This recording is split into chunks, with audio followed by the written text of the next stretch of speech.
Ah, it's that joyful season again. This time of year is known for its festive spirit, a time when homes are adorned with twinkling lights, trees are dressed in their holiday best, and the aroma of gingerbread and mulled wine wafts through the air. It's a season where joy and generosity become the currency of the day. Yep, it's Christmas again, and even my family and I are looking forward to it. But beyond Christians believing it to be the birth of Jesus Christ, what else do you know about Christmas? Do you understand its true meaning? Or do you just fancy the delicious food that comes with it? Stick around for this Christmas special and I'll unveil some surprising facts about this holiday. Hey Jared, stop fooling around with that eggnog and play the intro.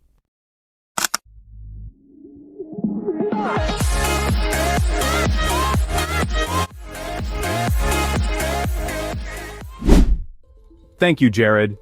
So, there's no debating that Jared and the rest are excited about celebrating the birth of Christ on 25th of December.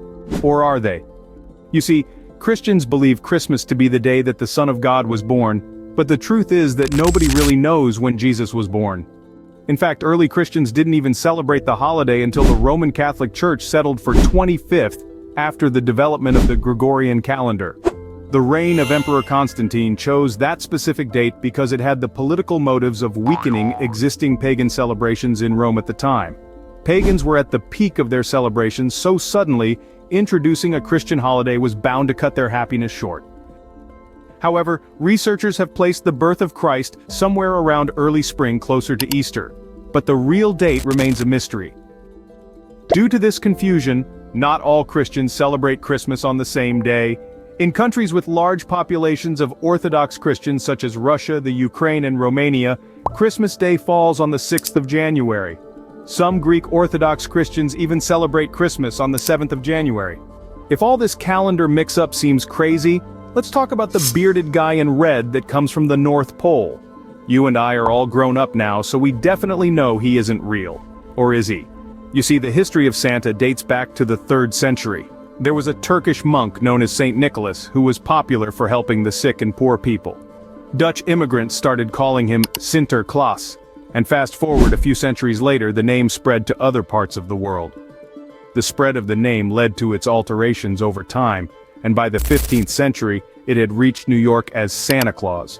Today, if you try to say that Santa is not real, you'll be criticized by more than 85% of American kids who believe in his existence.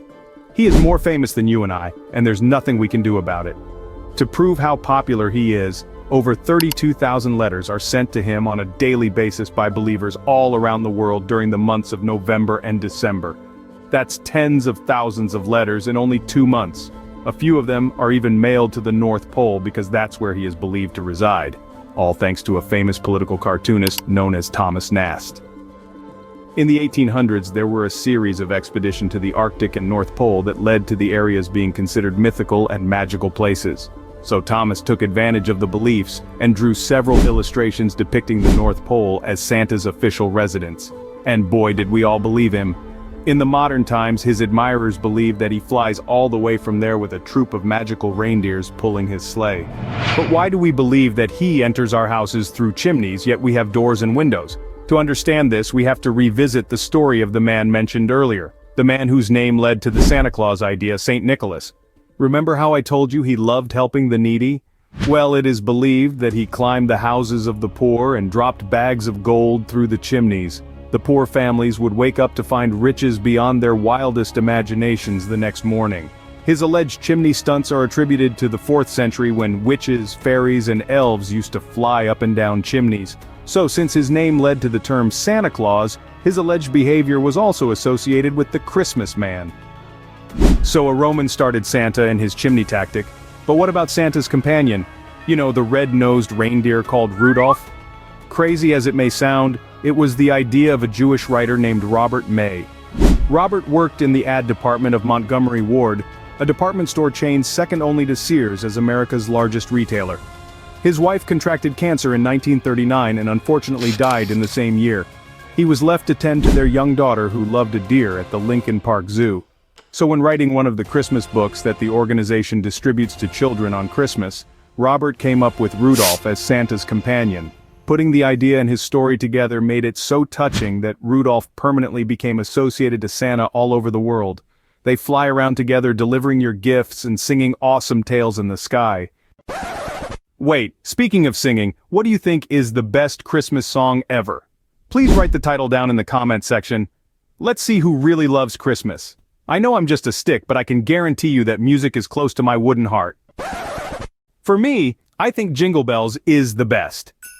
I love this song not only for its charm, but also because it became the first Christmas song to be played in space. According to the Guinness World Records, the song was broadcast on the 16th of December 1965 on NASA's Gemini 6 spaceflight. And here is the weird part, Jingle Bells is not even a Christmas song. It doesn't mention any Christmas word in its lyrics, not Santa Claus, not Jesus, nothing. This is because it was originally a jolly anthem written in 1850 for Thanksgiving holidays, and its original title was One Horse Open Sleigh. I guess the sleigh part is what made it a Christmas feature. Before we wind up, let's talk about Christmas traditions. From the glittering Christmas markets of Germany to the giant lantern festival of the Philippines, each tradition adds a special touch to the holiday festivities. One unique tradition is the annual gifting of a towering Christmas tree from Norway to London. This tradition, which dates back over 7 decades, is a heartfelt gesture of gratitude. Every year, the people of Oslo, Norway, send a massive spruce tree to London as a thank you for Britain's aid during World War II. The tree, standing tall and proud in Trafalgar Square, is a symbol of enduring friendship and the spirit of giving that defines Christmas.